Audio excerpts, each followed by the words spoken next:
I'm Delta Work, and this is Very Delta. Luxx Noir London joins me today, and we are talking about the Emmys, Drag Race, and only eating on Tuesdays. But first, do you want to see me go off? Because I think you want to see me go off. Oh. Mom!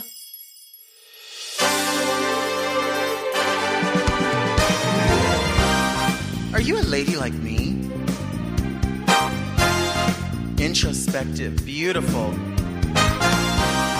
Oh, are you intellectual like me? Beguiled by a bargain? You like wild times? Oh, like me? Are you serving the community like me? Well, if you are, then you must be very Delta.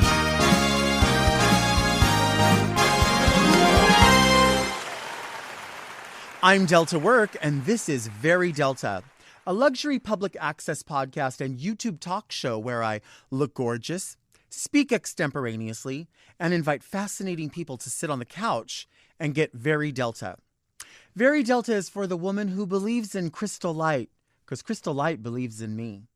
But first, let's get into some things that are very Delta. You know what's a double-edged sword? Is speaking in one word. I was recently at the car dealership, and the person that was doing my transaction didn't have any sort of like welcoming, any sort of hello, nothing like that. They just looked at me and said, car, and like rolled their eyes. And I was like, oh, it's the Aston Martin. And they were like, oh, debit or credit? And I'm just thinking to myself, like, what, it just seems so rude to like not greet someone. Like maybe they have a shitty job. I know I talk about this a lot, but I'm going to talk about it until the cows come home. I think people that work in customer service need to just have the tiniest level of decorum. Like it is not that difficult to just look at somebody and say, hi, were you picking up your car? And then I say, yes, it's the Aston Martin. And they say, oh, okay. How would you like to pay for that? Is that going to be debit, credit, cash, in tacos? How would you like to pay for that today? And then I can tell them, like, I'd like to wash dishes for the $9,000 that I have to pay to pick up my car. But they don't do that. They just debit, credit. I don't know why that, like, where that comes from. That, like, the least amount of effort possible. But it's a double-edged sword, and I say that because I do like it when I'm out somewhere and maybe I'm like in drag and I'm walking by and somebody goes, fierce. That's a compliment. That feels great. You only need to say one word and I know what you're communicating to me. You know what I'm saying? Or you walk by and somebody goes, ooh, bitch. That's good. That's great. Actually, that could be double-edged too itself because somebody could go, bitch, and then somebody go, bitch. Like that. Kara Cunningham, a.k.a. Chris Crocker, once upon a time said that and did that. And I was on board with that. I understood that. So that sort of thing, that sort of like where it's like, it's cool if you say a word based on like the way that you say it. It could be It could be received as a positive and also be received as a negative. But there's like tons of words that people use that just, or phrases that people use that I'm like, where does that even come from? Like, I was wearing a red wig the other day and somebody goes, oh, very red wig vibes. Vibes suggests that when you use the word vibes, it's used in place of suggesting to someone that there's an aura around what they're doing, and it seems to suggest an experience like something else. So, if I have a macrame plant holder in here, and I have some old 1970s records, and I have a hairy bush, and somebody says, what does this experience give you? And then I could say, this gives me like a bit of a 70s vibe. But I wouldn't walk up to the hairy bush and go, oh, hairy bush vibes. I would say, you have a hairy bush. It's not, it's not giving me waxed vibes. It's giving me muff. And then it's giving, like people say that too. Like it's giving green couch. No, it's a fucking green couch. It's not giving anything. Now you could say, oh, this is giving me a really swank bachelor's den.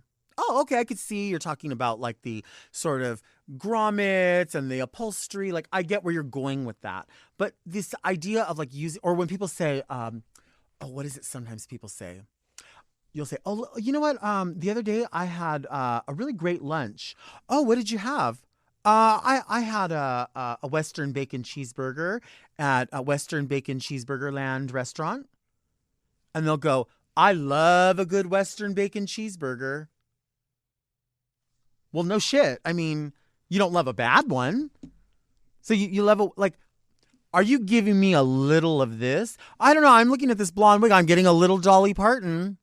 Well, I don't know. The flyer says Dolly Parton. I was just announced as Dolly Parton. I have a big hairy mole right here hanging off my face. My lips are this big. I think I'm giving you a lot of Dolly Parton. Not a little. Ooh, I love a little Dolly Parton. No, everybody loves a lot of Dolly Parton. You can't just love a little bit of Dolly Parton. You got to love a lot of Dolly Parton or you have to leave the planet. You know what I'm saying? You have to love a lot of it. What is something else people say? Oh, I love a good taco salad. Do you? Do you love an average taco salad? Or do you just like accept an average taco salad? I love a good, you're giving me, you know what you're giving me? Like this is the other thing. Someone will come in a tuxedo. Oh, you're giving me formal wear vibes.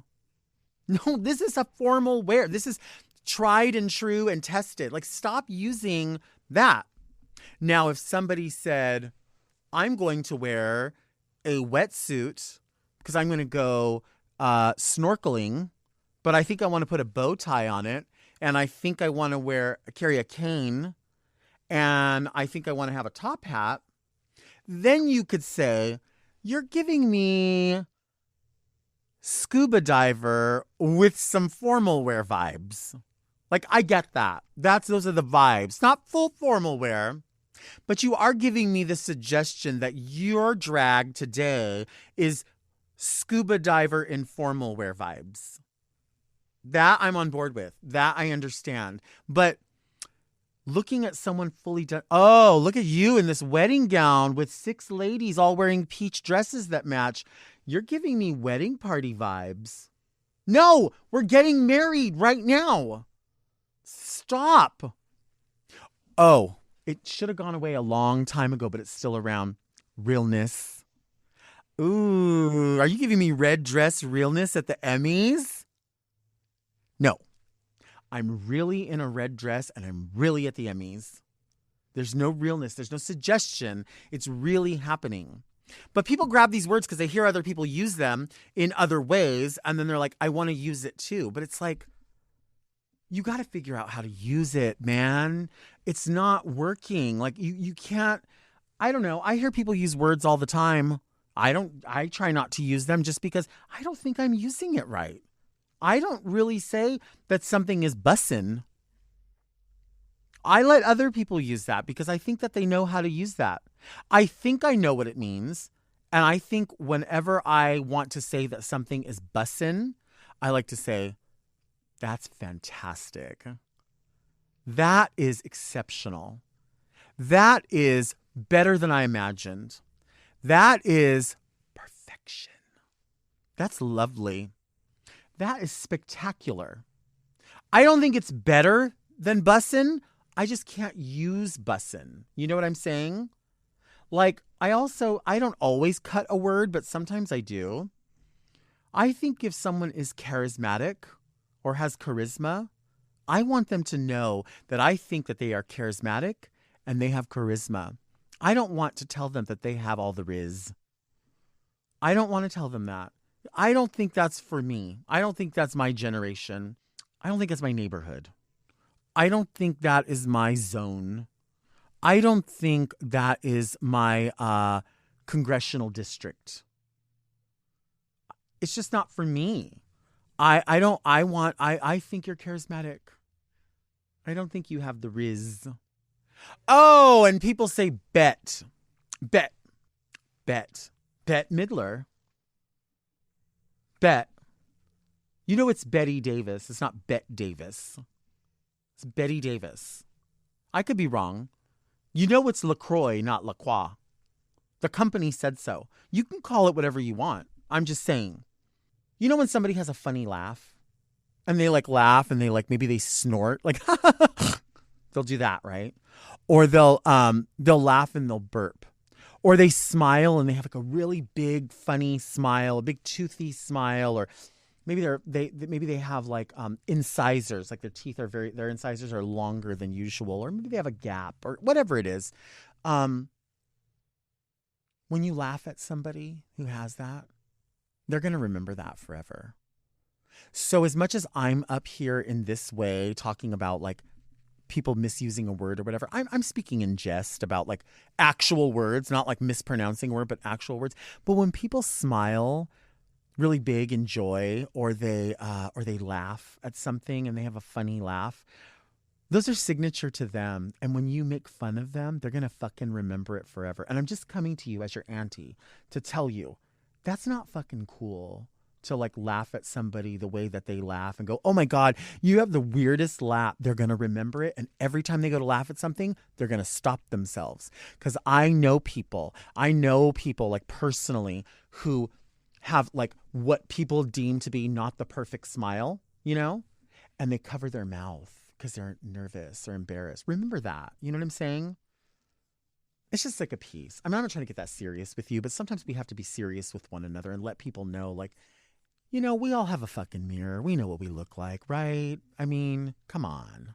So just talk the way you talk, you know? Like, say what you say. What's her name? Sarah Bareilles said, I want to see you be brave. Of course, she said that, and then that song sounds exactly like Roar by Katy Perry. Did you know that? Go lay those songs over one another. Something I do, like, because I'm weird, I will do that, and you'll just see, like, they spoke the same thing, but in different ways. But it was the same fucking song. I'm telling you, Roar and Brave by Sarah Bareilles. Yeah. Do you want to see me take a break? Because I think you want to see me take a break.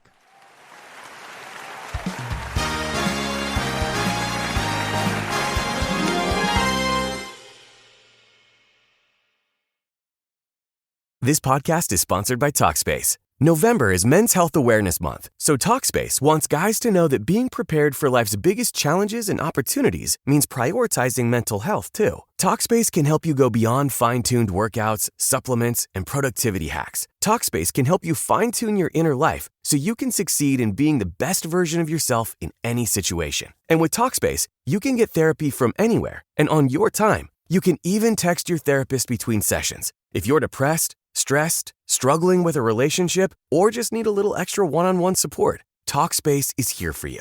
Plus, Talkspace takes most insurance, and most insured members have a $0 copay. Men's Health Awareness Month is the perfect time to reach out to Talkspace. Now, get $80 off your first month with promo code SPACE80 when you go to Talkspace.com. Match with a licensed therapist today at Talkspace.com and save $80 with code SPACE80 at Talkspace.com. That's Talkspace.com, promo code SPACE80.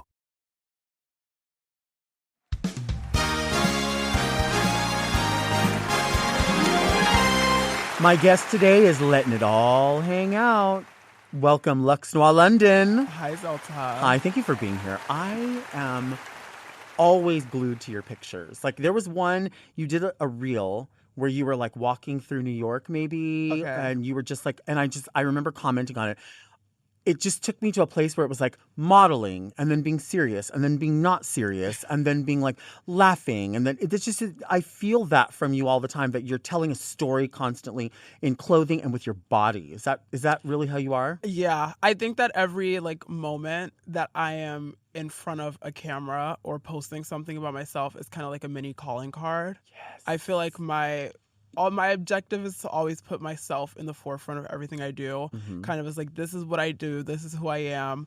This is what you'll get if you hire me. This is what you get if you work with me. This is what you'll get if you appreciate my art. I just think that I take a very self-centered approach to everything I post, and I like to show every facet of myself with everything I do. I love that you just said self-centered, because I instill this all the time when I say to people, there is a difference between being selfish and being self-centered. And self-centered is so important. You have to be your own best cheerleader. And as you know, as a model, because I consider you to be absolutely a model. I consider myself a model as well. You are. Drag is part of that medium, but I believe that you do sell a personality, you sell an effervescence. And as somebody who, like, I was raised watching the supermodels. So whenever I see somebody that I'm like, oh, that person's a supermodel, like, I live vicariously, because you're so aware of your body. You are just so in touch with it. And that's so exciting to me. And I think there's nothing wrong with people saying, I'm self-centered. I have to put myself first. And you do that. I think all of the greats are self-centered. Anybody who you can look at in the media and see that they've had like astounding success, they are self-centered. Right. That's the only, you are the product. You are Right. selling yourself. I don't think I would be doing a service to the artistry that I do if I didn't put myself at the forefront of it.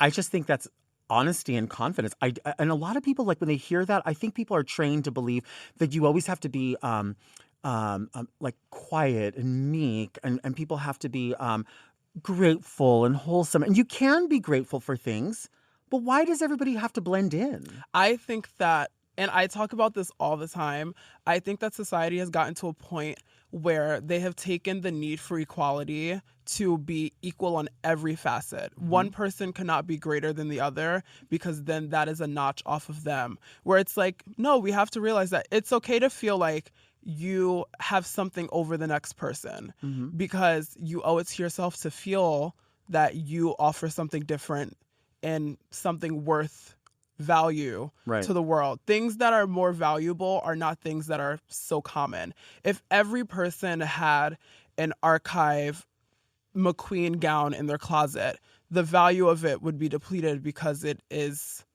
so common. Right. You know, I feel like people want... I'm trying to think about what I'm saying so people don't get the wrong message. People are gonna get the wrong message. I know what your intention is, and you know what your intention is. Yeah, I feel like everybody is so focused on not wanting anyone to be better than them. Right. Because if you're better than them, that means that they're less than, which is not the case. People can feel like they're better than you. I don't think that that's a problem. But I never do anything with feeling like I'm better than anyone. I just know what I bring, and if you think that I'm better than you, then that's on you. That's not on me. 1,000%. I mean, you're an artist. Again, a model, an artist, somebody who can, you act. And I think that is what makes someone really great, is knowing, especially when you do provide a visual element. You have to know a little bit about modeling, a little bit about photography, your angle, the way that you're wearing something, how it's showcased best. And I think a lot of people, especially when it comes to doing drag, a lot of people see what you're doing, or see what maybe somebody on season 4 or whatever season did, and they go, I want to do that, so let me just find the people that can make me do that. And it's like, if you don't have the passion for creating this, it's going to show. Yeah. You have the passion for it, and you're not asking for anybody to do anything other than, in my mind, appreciate or move out of the way. Yeah, I am kind of in this new year. I don't like to say I'm against New Year's resolutions, but I don't think that the new year has to signify you wanting to change something about yourself. Sure. I feel like you can have a New Year's resolution at any point in the new year. But this year, I'm really focused on doing things not for the enjoyment or entertainment of other people. I feel like I've done a lot of things recently where I've been moving in a way where I'm very conscious of what everybody else is going to think and what's going to get the biggest reaction out of people. Well, everything I do is for a reaction. I'm just going about getting that reaction in a different way. I've built a platform and I've built a name for myself where people know the brand, people know what I am, people know who I am, people know what I do. Now I kind of just have to showcase it. And if you like it, you can stay on the train. And if you don't like it, the next stop's in 5 minutes. I think there's nothing wrong with that honesty. I think it's beautiful. Why not be clear about what it is that you want and how hard you're going to work for it? And that's what you do. And that's why I always find it weird when people sometimes say, like I've heard in the past, I want to see the real you. I want to see you be vulnerable. I want to see you do this. And I always think, is there something wrong with somebody really just looking perfect? Isn't that the goal? You wouldn't want someone to go, oh, I see that's ripped, or that's not how you present yourself. I agree 100% with what you're saying. I'm a vulnerable person, not in the way of like showing like the imperfections. Right. I think my vulnerability comes from the perfection. Mm-hmm. Because at my core and at my soul, my art is all I have.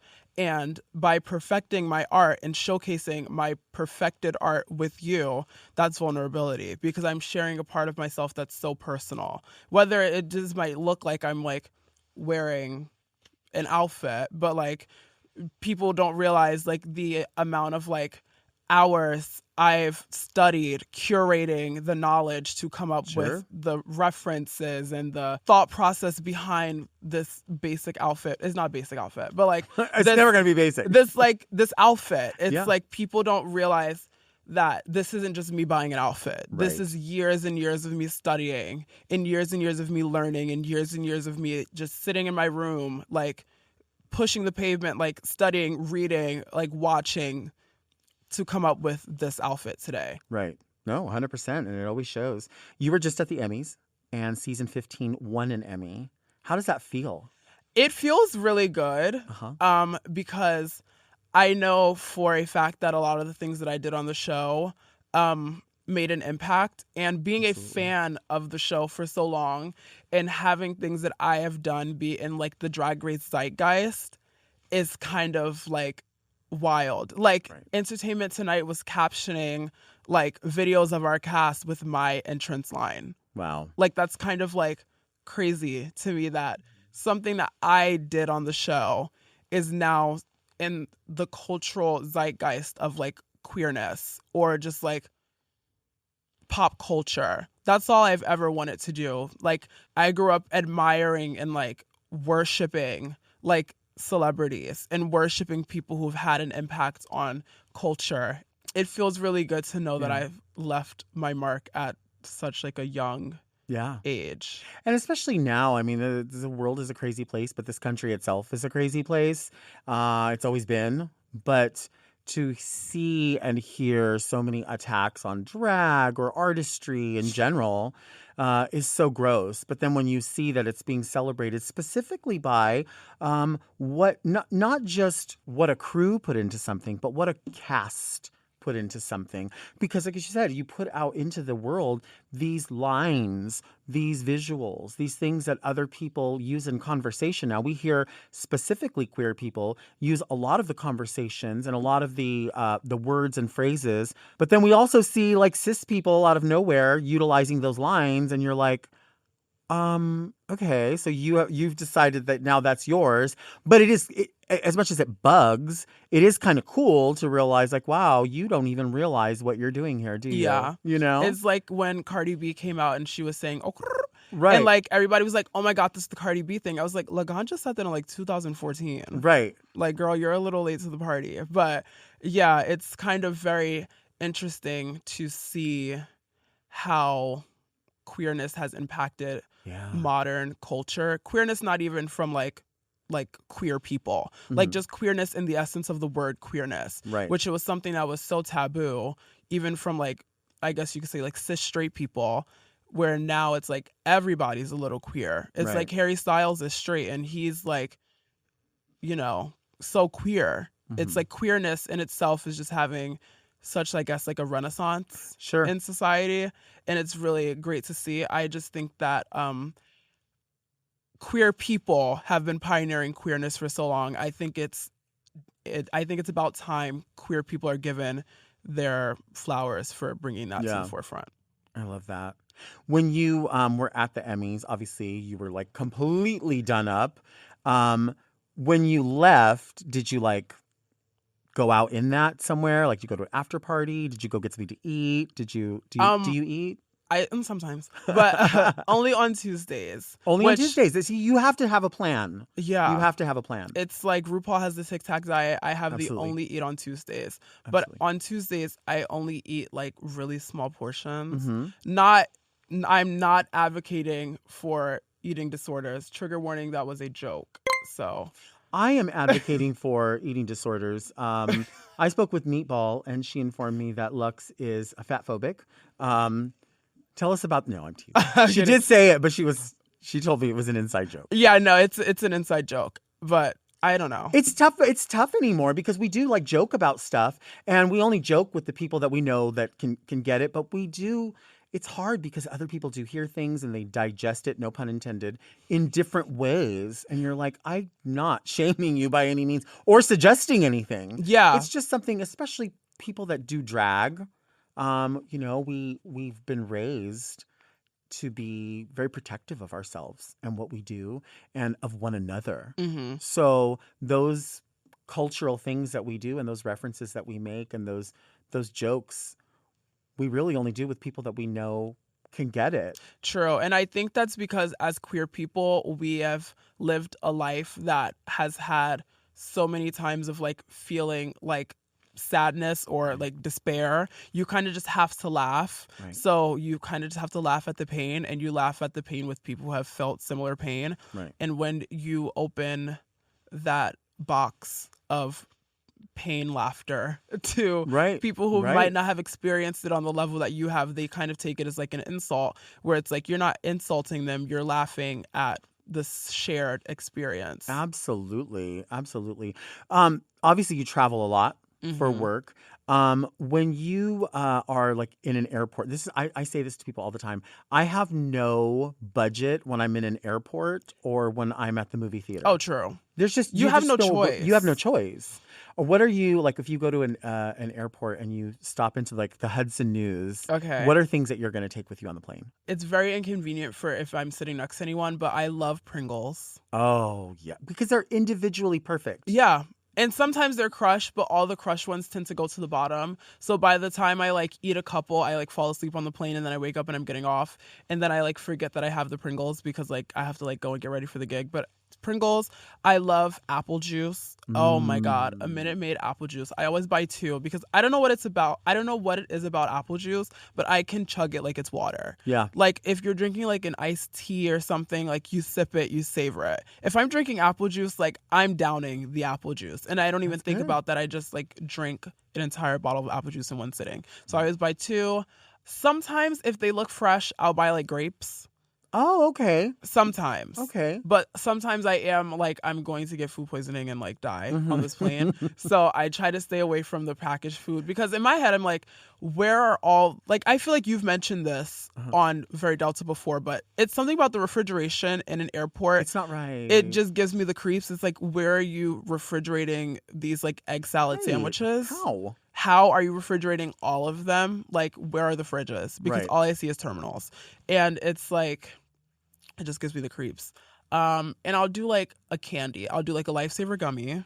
I love those. Oh my God. I try to put them on my fingers. Oh my God, same. Right. Like rings. Yeah. I love to do that. I want to push them down far enough where they break, but they never do. Or sometimes I'll like bite them in half. I don't know. Okay. It's like something about like biting a little thing in half. I think that comes from when I was a child. I was obsessed with hors d'oeuvres. And I was obsessed with finger food. I love this. I was obsessed with finger food. I was obsessed with like little small food.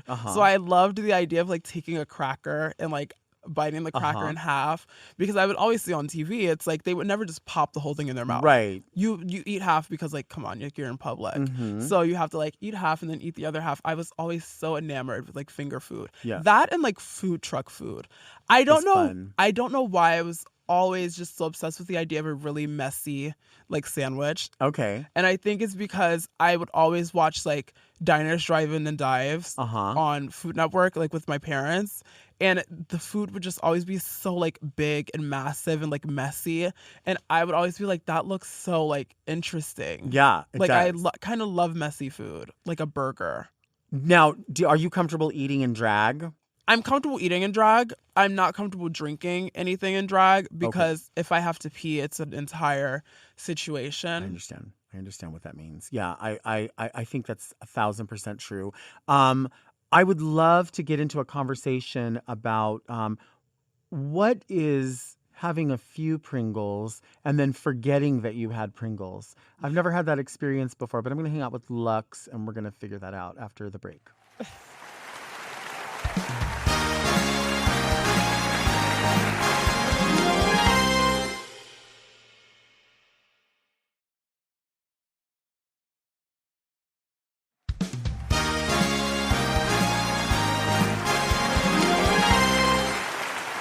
We are back with Luxx.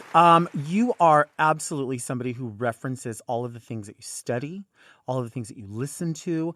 I do feel like a lot of people don't get that reference doesn't always have to do with just something that you saw, but sometimes it can be like evoking specifically a mood from a scene from a movie where you're like something about the curtains in here and this and this and this and you want to recreate it. You also are somebody that loves recreating some of Ru's looks. Mm-hmm. Tell me about that. I don't know what it is. I think I just see so much of like myself physically in her aesthetic sometimes. But also she has nice clothes. Listen, I love the woman's hair. I love the woman's clothes. Yeah. I love her music. I'm like kind of like her biggest fan. Like I really do admire her a lot for everything that she's like done and like the way that she's paved. It's like you can say what you want about her, but you can't say that like she did not absolutely like 1,000% break the dawn. 1,000%. I can remember the first image that I saw of the supermodel. I had no idea. I couldn't understand because my only understanding of drag was like this joke and this like, look at me, I have a wig on. I'm a girl. Like, you know what I mean? And I'm like, and then when I saw Ru, I think it was on MTV. Actually, I think it was FTV, which was fashion television on VH1. And it was like a half an hour show. And Ru was at like a fashion show somewhere. And I remember thinking like, they keep sort of suggesting that this is a man, but that's not possible because his hair is like growing out of his head. Like men don't have hair like that's what I thought. And this is like 1992. Like, I mean, that's what I'm talking about like that long ago. And so watching all of that and then like the RuPaul talk show on VH1, that one time came here and filmed in LA and it was like my first time ever going anywhere in drag. And my friend Gary took me and we were like, we didn't understand because the only drag queens we saw in LA always had like big stripper pumps on. And Ru had these shoes on. And I remember she came to the audience and people were like, you're so beautiful.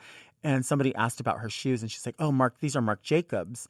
And I was like, how does like she's got to have like a bigger foot than like and then it wasn't until years later working behind the scenes I remember being in the room when Natasha was setting up all of Ru's stuff for filming and I looked down and I was like, oh, those are the shoes. She has a full collection of them in like 5 colors and I remember thinking like they really were Marc Jacobs. Like I just thought, oh, maybe she's just saying.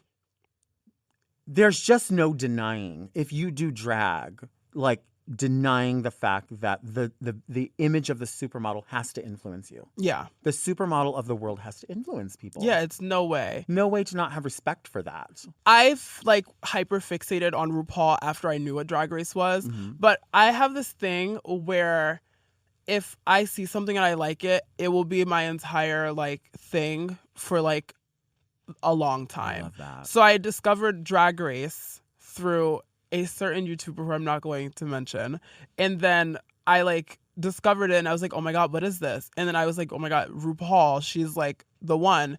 And ever since then I watched every single visual piece of media that I could find on her. I've probably seen every look, every picture. I've read all the books probably twice. Like I feel like if there's anyone you are going to study, it should be the person at the top of the industry that you want to be in. So if I knew that one day I would want to do drag, I should study the number one person in the industry for it. It's like I knew that I wanted to be an artist in some way. And in my head, the ultimate artist for me was Lady Gaga. And I did the same thing I did with RuPaul with Lady Gaga. I have watched every single performance, every single interview. I've read every single article. I've probably seen every outfit that she's ever worn in public. She is like my number one. Like, and I think I discovered both Lady Gaga and RuPaul in very pivotal times of my life.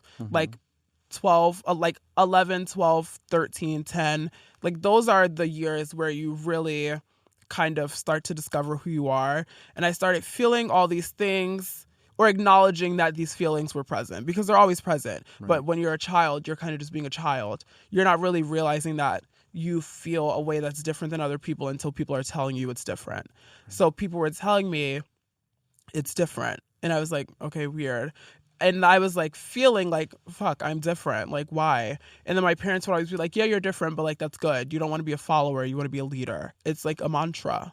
It's like you have to always be the leader of the new. You always have to be a leader of your own image. You always have to be a leader of everything that you do. Even if you are in an ensemble, Right. you have to stand out in some way. You have to lead, not necessarily the ensemble, but you have to lead yourself to be a good ensemble member. Mm-hmm. You know, you should never be following the pack, but enough about following and leading. We get the point. It's worth saying. It's important to stress that because that's how you live your life. Very and true. I think people need to hear you say that because they need to know that what you offer people is an experience. What you offer people is the full package. And again, there's so many people that always go, well, I'm humble. What does humble get anybody? I think that being humble has never gotten anybody anything but a humanitarian award. Right. And I don't think I need one of those right now. Maybe later, but not right now. And there's nothing wrong, again, with saying that there is an absolute difference. There's nothing selfish about being self-centered. Yeah. Doesn't mean you don't look out for other people. Doesn't I'm mean a you don't very care. caring person sometimes. If it's me in a burning building versus you, I'm going to choose myself. If it's my career versus making myself palatable for you, I'm going to do that, you know? I mean, this is the world that we live in. I mean, you're trying to traverse a world that has every reason to not want you in it. Exactly. You know what I mean? Every reason, well, at least every excuse that they want to make to not have you in it. But where do you think your love for references come from? I like to say that Luxx Noir London is a culmination of every thing that I've ever admired in my entire life in some way, shape, or form. Mm-hmm. To answer your question, I don't know. But I cannot wait to find out why I reference things so much. And I don't think you have to know. You know what I mean? Like putting that cap on somebody like, what's next? Like, I don't know. Everything's next. Yeah. Nothing's next. I mean, it's like when you assign that to someone who's a creative person, it's like capping them and saying, if you don't know by this time, then you can't be great.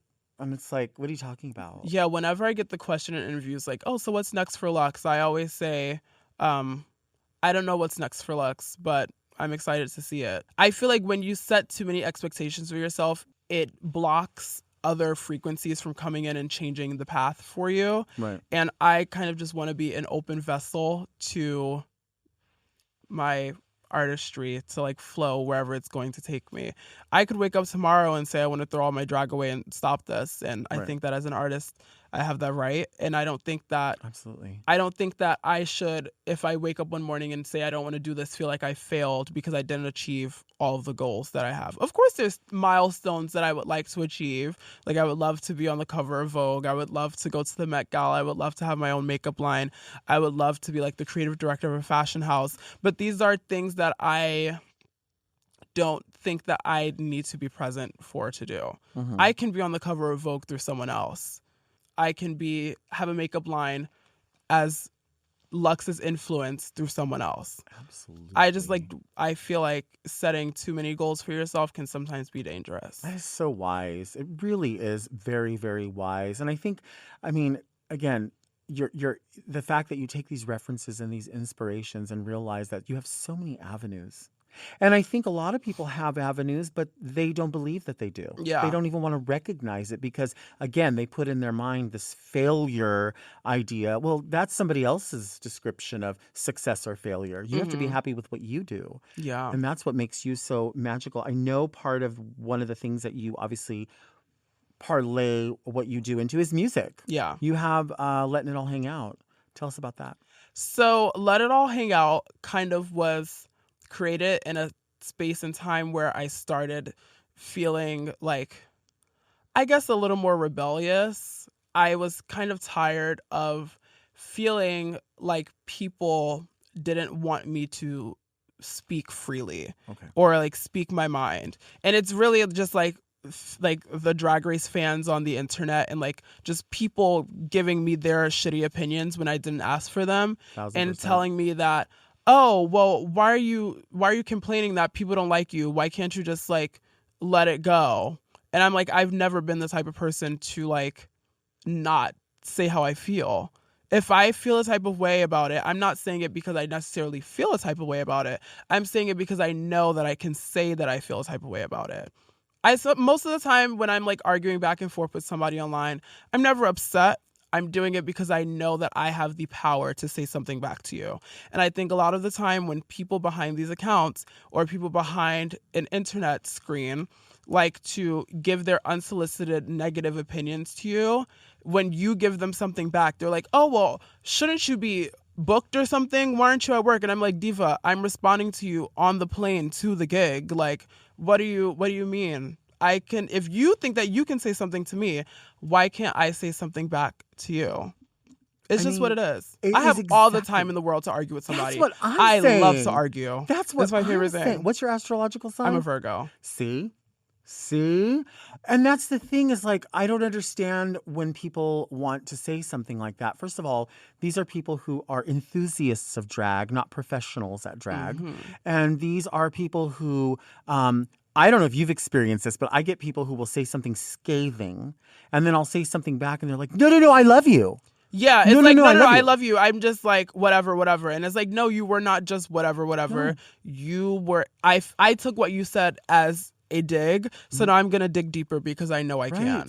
Right. I mean, everything you're saying is so true. And I think a lot of people are, it's one of the main things that I respect about you is the fact that you do speak your mind. Your goal is not to step on anyone's toes, but if they feel like they were stepped on, then maybe they should move the fuck out of the way. Yeah. Because honestly, that's just the way it is. Or we're still taboo. Yeah. I mean, I'm really like, I would love to say, oh, I'm sorry, but I'm not. Like, and I don't think you are either. And I don't think you should be. Yeah, I'd never like, there is very few occurrences where I say something and I'm like, oh, I shouldn't have said that. Mm-hmm. Most of the time I'm like, yeah, I said it. I could have potentially gone a different way about saying it, but that's what I said and that's how I felt in the moment. Mm-hmm. And I'm not saying that you have to like what I said, but hear it and you don't have to like it. Right. I'm never saying something like, this is how I feel and you should feel this way about it. Right. No, I'm saying this is how I feel. And you digest it the way you feel you need to. People say outrageous things about me all the time. Things that would make someone want to like stop doing what they're doing. Mm-hmm. And I feel like I've never been more powerful in my entire life. Right. After hearing the people say things about me, because I just go back to thinking like people call Lady Gaga crazy at the beginning of her career. People had so much to say about her. And now look at her. She's an Oscar winner. Right. And she's topped the charts. And she is the reason why Luxx Noir London is on Very Delta today. So I think that when people call people crazy and when people say all these negative things about people, to me, that just means that I've made it. Absolutely. 1000%. I think I could just have you sit here and say this over and over. I don't know if you know this, but it's like when you say these things, it really fortifies that same belief in me and so many other people who oftentimes, I don't know if it happens to you, but like there will be moments where you question like, am I doing the right thing? Should I do this? Should I do that? And then when there are people that you admire that you're watching do something, you think, no, they're on the right track, and I need to be on that track too. I question this all the time, and I think that is the mark of a true artist, because true artists are always wanting to self-reflect.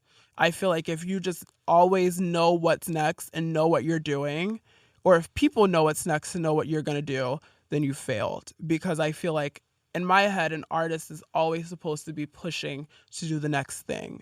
And if I wake up one morning and I don't look in my closet and say, I kind of hate everything in here, I get scared because I'm like, why don't I feel like I need to be moving this in another direction or moving this forward or moving it backwards or moving it even like an inch away from where it is now? Every moment doesn't need to be some crazy fortifying change, but I think as a person, you need to evolve I think evolution is such a beautiful thing. And I feel like evolution, even from not being a physical evolution, I think mental evolution is also very important as an artist. Your voice is so important. It really, really is so important. Not just to the Drag Race world, but just to people in general. It's really. Let's take a break. Thank you.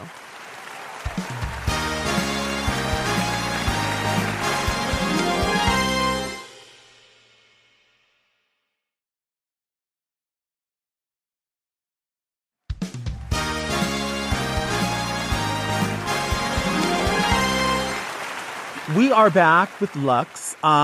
This is the part of the podcast that we call Read Me Delta. People send in letters or emails or snail mail. I like it when they send them in envelopes. Read Me Delta! If you want to send a letter in, you can send a letter about, I don't know, hors d'oeuvres. You can send a letter in about what you eat on Tuesdays. You can send a letter in about glossy legs, whatever it is. Send them in to readmedelta@gmail.com. I would say questions and observations, but I don't want any observations. I just want you to send questions in because that opens people up to say, like, what did you think of this? And we don't care. Yeah. That's why, like, when I'm on Instagram Live and people will ask me, like, what are your opinions on this queen? And I'm like, I'm here to talk about myself. Do not ask me about how I feel about anybody else. Or like when you'll post a picture of yourself or whatever it is, and people will tag another queen in it. And it's like, very this person. It's like, no, it's not anything like that. It's not anything. It has nothing to do with that person. We just share a similar reference. Right. We are not the same. Right, at all. Hi, Delta and Luxx. I was with some friends the other day, and one of them told us about a recent trip across the country he went on where he was out at a bar by himself and started talking to the bartender. He told us he created this totally fake persona while talking to the bartender, including using a fake name, a fake job, background, and reason for being in town. Some of the guys were shocked he would do this and said it was weird, while others say they often create fake personas while in situations where you'll never see the people again just for fun. Is this weird? Do you ever create these fake stories or personas when traveling or interacting with strangers for fun? And if so, can you tell us about a time that you did this? Lots of love, iced tea, and good vibes. Very Joey D. Well, I've been doing that probably at like 6 nights a week for the last 5 years. I think it's fun. I think it's great. I say why not? I actually should start doing that more because honestly, like, you can't really trust people. You can find out a lot about somebody just by having their name and their birthday. Yeah. That's 1,000% true. Well, I also think of it, that is true, but I also think about it in that it's like fun in a way. It also can be a safety net. Yeah. Because sometimes if I'm like out of town and say I'm in, I don't know, the Red Lion Inn in the middle of Colorado or something, and I'm leaving the hotel and people want to get inquisitive. Oh, what are you doing in town? I always say, oh, I'm here for a wedding. I'm usually not in drag. So they just see, some dumpy, bald Mexican dude walking around, and they're like, what are you in town for? And I say, oh, I'm here for work. And then they'll inevitably, like an Uber driver. What do you do for work? What do you do for work? And I always say, oh, I'm just here to evaluate some personnel that work at the hotel, and I'm staying at that same hotel. Or I work for, what I'll sometimes say, I work for a liquor company. And we're just checking things out. Most of the time, like, if they ask, like, if I'm in drag, they're like, oh, where are you going? I'm like, oh, to work. And they're like, oh, what do you work? I'm like, I dance. Yeah. I mean, you're not lying, really. I mean, I do dance sometimes. Yeah. Where recently, well, over the summer, I have kind of been in my zone of just, like, wearing a bathing suit and walking around the stage. That's fine. I love that. That's great. Because, like, they kind of, like, still, like, really live. And it's like, if I can just, like, walk around, like, body glossed up, like, barely a bathing suit on, and, like, sickening hair, beat face to, like, some random song, like, love that. I think I should get one of those, like, 1920s ladies' bathing suits that's, like, to the knee. It's like bloomers, and then put, like, a thing around me, like a floaty, and be like, Luxx said that this worked for her, and I'm going to wear it, and... I mean, do you think people would buy it? It doesn't matter if people would buy it because you're selling it. I mean, I don't know if I could sell it that well, though. I think you could. As long as I oil up. Yeah. Okay. Dear Delta and Luxx, I absolutely hate peas. Whenever I eat a Mexican or Chinese restaurant and I see there's peas in the rice, they've lost me. How do you feel about peas in your rice? What is the point of peas in rice? I think it's a great way to ruin a perfectly good side. Sometimes I even like to order chicken fried rice as my full meal when it's a new Chinese place we're trying out. I risk it because I think, what could go wrong with fried rice? It's the safest option. Then the food arrives and I discover that they put peas in the rice. You better believe I will not be ordering there again. How do you feel about peas in your rice? Sincerely, very Kyra. I don't think I've ever had like peas in my rice from a Chinese restaurant. No? No. But I also just hate peas. See, it's the one thing that I absolutely cannot stand. I hate peas. I cannot. My mother used to say when I was a baby, when she would serve baby food, I would spit the peas out. And so she realized, then my aunts and stuff would always say, oh, they have to eat their peas. The babies have to eat their vegetables. And my mother said there's too many other vegetables that he enjoys. Like why peas? To force this child to eat those peas. I was just thinking about this the other day because my family's Mexican, and we there's always, when we go to Mexican restaurants, there's always peas or green beans in rice. And I just think it's so weird because I can't think of other dishes that my family or other Mexican families I know cook that involve peas. I know that I eat at like Caribbean restaurants sometimes, and I know they have like rice and peas. But to me, I feel like whenever I get it, it's just beans. I feel like they call peas beans. Oh, I could see that because like I could be very wrong, but I feel like whenever I'm at a Caribbean restaurant, they say rice and peas, but it always ends up being rice and beans. Because some people call chickpeas garbanzo beans or vice versa. So yeah, I wonder why that happens. But I'm with you. Was there any other foods that you don't like? There's so many foods I don't like. Really? I feel like I could say more foods that I do like. Yeah. No. Hey. There's less foods that I do like than no. I don't like a lot of foods. I'm a very picky eater. Well, and you know what though? That's what I was just gonna say. A lot of people will say like, oh, so and so is picky, and I think you're particular. Yeah. It's fine. I don't really enjoy like sauces. Oh, okay. Like I'm not a bit like I love barbecue sauce, but I don't like enough barbecue sauce to where like I feel uncomfortable eating it.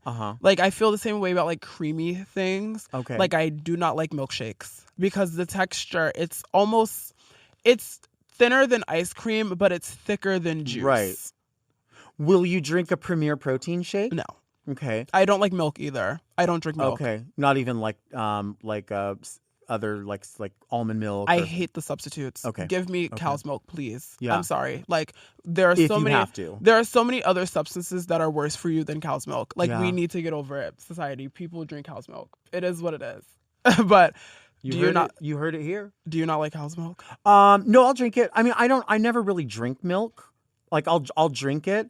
I don't really have that much of an opinion about it. I think the only thing I really don't like is like peas. I don't like horseradish.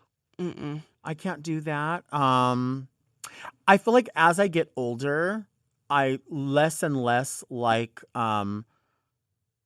meat, kind of. Like I know that sounds really weird for me, but like And see, I've been like in a meat resurgence. Okay. Like lately, I've been like kind of like living for a steak moment. Okay. But I went through a phase where I only ate chicken and fish. Like was like low key a little pescatarian. Where I only ate seafood and chicken. But now I can kind of get down with a little bit of beef. What kind of steak do you like? And do you like sauce on it? Or no, you don't like sauce. Just why would I fucking ask her if she likes sauce when she just said she doesn't like sauce? Do you like a What's that like white sauce that they put on steaks sometimes? like peppercorn? Yes. Okay. I was in the UK this summer and I think I had a steak with peppercorn sauce. Okay. It was so good. Okay. And I was like, I like the sauce. But I don't think that I've had it since. But it's filet mignon, I think. Or it was like a thicker piece of meat. Like either a filet mignon is thick or a porterhouse steak is thick? It was one of those. Okay. It was like a thick piece of meat. Do you like it like rare or do you like it more? Okay. This has been 2013. Oh, 2013. Where the fuck am I? 2023 has. The reference is 2013. Yeah, it's 2013 because that's when everybody was like, it was. I don't know. 2013 was weird. The world was supposed to end like the year before, like it was bananas. Right. Mayan calendar. Yeah, very. Oh, I was terrified. I think everybody was. I was because I was like, I just don't know. Wait, when were you born? Like 1999? Yeah. Okay. So you weren't even around for it. Y2K. We thought we were gonna lose our shit Everybody did. Everyone thought like the phones are going to die. But I will tell you, Y2K was so kind of sickening. Like people were looking forward to it that when we would shop in downtown LA, we would find clear stripper shoes that said Y2K on them. Like, I wish we still had those shoes. I could be wrong. Wasn't everything kind of like on like clearance at some point? Yes, because it was. they A thought lot that of people like would do it. that's wild, isn't it? Yeah. Oh my gosh, we should find Y2K clothing. I bet you could do like a sick Y2K. Anyway, but I want like authentic, like none of the like Mylar, like weird, like this is like Y2K. Yeah, fuck out of here with that. We don't want that. Like authentic. Wait, do you eat soup? Yes, I love chicken noodle soup. Okay, I love a brothy. chicken soup. Yeah. But another weird, contradictory, the chicken gnocchi soup from Olive Garden. Oh, turns my pussy inside out. I love it so much. I love Olive Garden. Oh, Olive Garden might be my favorite restaurant ever, period. And people are always shitting on. They're like, it's microwaved. Okay. I don't care. I'm not going to microwave it. So I microwave food all the time. Here, take this credit card and we're going to eat. Like, and you're going to give me my tour of Italy. Oh, what? We just took it to a new level because I always order that. This is something you have to do. However, I do say that the chicken parm is a little too salty. And I think it is a little bit like a piece of shoe. Yeah. Like it is, right? Like maybe I would just rather have like extra pasta. Yeah. Or something. It needs something. But the chicken parm is salty, which it stops me from ordering it. Yeah. So I typically do the chicken fettuccine Alfredo. Okay. But I will do chicken fritta instead of grilled chicken. Okay. I could see that being really good. It is really good. However, I think that at Olive Garden, they don't put enough sauce on their Alfredo. Like, they don't put enough Alfredo sauce. What do you drink there? I typically get, like, a ginger ale or a Sprite. Are you a dessert person at a restaurant? No. See, I'm not either. No. Well, and I'm going to tell you why. Not because like, I don't have a dessert. I'm watching my calories. I just eat so much goddamn food. Yeah, by the time the entree gets there, most of the time, I'm like, okay, I'm a little full. Yeah, that's what I'm saying. And I like to take. Do you ever do where you can buy the order to go? Like, I don't think I've ever done that. I've thought about it, but typically I have enough food left over where I can just take that. Yeah. I do sometimes sometimes I do get an order of breadsticks to go because they're unlimited. I paid for it. So I'm going to get my unlimited breadsticks. But then I'll typically forget about them. Fuck. Yeah. You can't forget. I always forget. I always forget. Like, that's why now I've kind of just been not even taking my food to go when I don't finish it because I will always forget that it's there. Yeah. Because I go to sleep, I wake up, and then I'm like, I have to order IHOP. You know what I did the other day is I went to a restaurant and I forgot to use a gift card for that restaurant. And then I left and then I couldn't find the gift card. And I remembered that I left it on the empty seat next to me. Oh, and it was my a God. fat ass gift card too. And I was my heart. I would have died, I think. But we're rich. So like, you know what I mean? It doesn't matter. I can just buy another gift card. Keep your gift card. We don't need your pity. But I do have my Venmo posted in my link tree. So you can, So Same. I'm not really rich at all. But I think you know that. Or I wouldn't be sitting at this desk. I would have been with her at the Emmys. Thank you for being here. Thank you for having me. Super, super fun. This is like the highlight of like my year. Stop. And while the year did just start, it's like this is the highlight of my last year. I love that. We're doing like rollover points. I'll take it. Wherever it lands.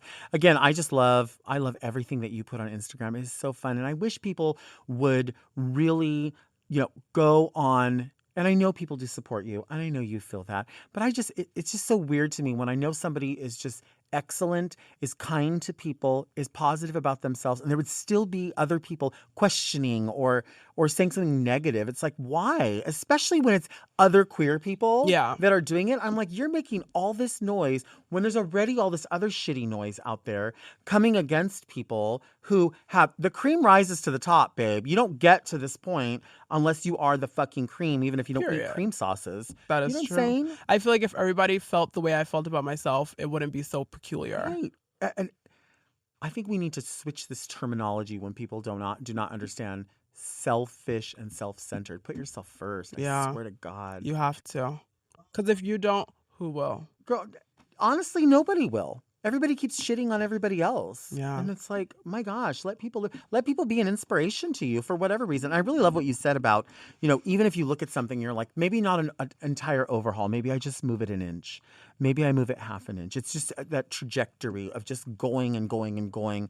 And maybe you see it in a new light. You know? I think it's super important. You never know. You can move an inch and it can change your entire perspective on everything. Or you can move it 7 inches. I mean, 7 inches or more. Mm-hmm. Who said that? Vanity Six, Vanity nasty 6. girl. That's the prophetess. Yeah. Really, if you think about it.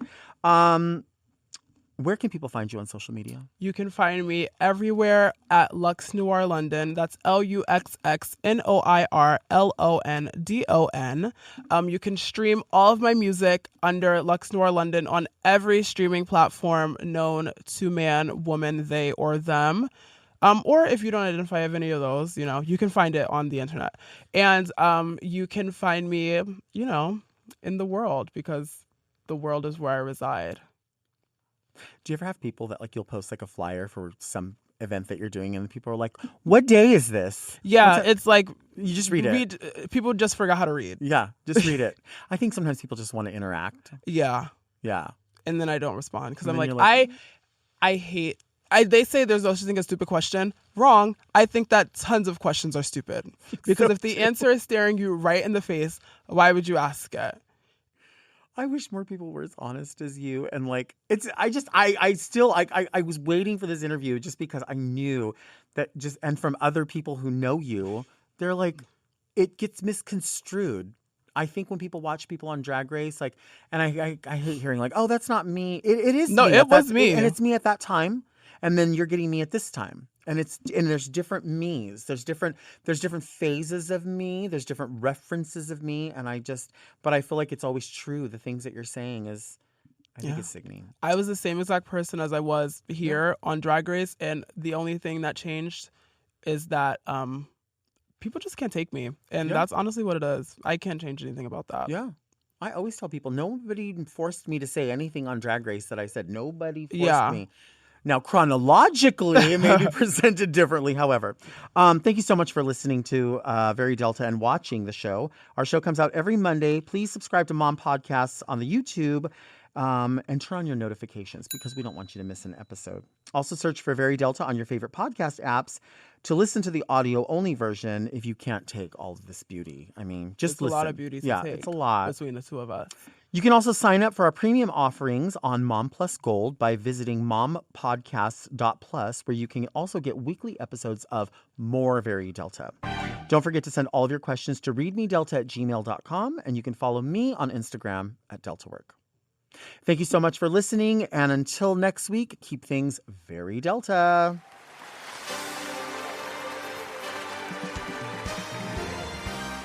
To listen to Very Delta ad-free, a day early, and to get access to more Very Delta, sign up for Mom Plus Gold at mompodcast.plus. Very Delta is produced by Moguls of Media, a.k.a. Mom. Hosted by Delta Work. Production supervision and engineering by Margot Padilla. Editing and post-production by Doug Robertson. With original theme music by Will Pitts. Executive produced by Willem, Alaska, Big Dipper, Camille Stennis, and Joe Cilio.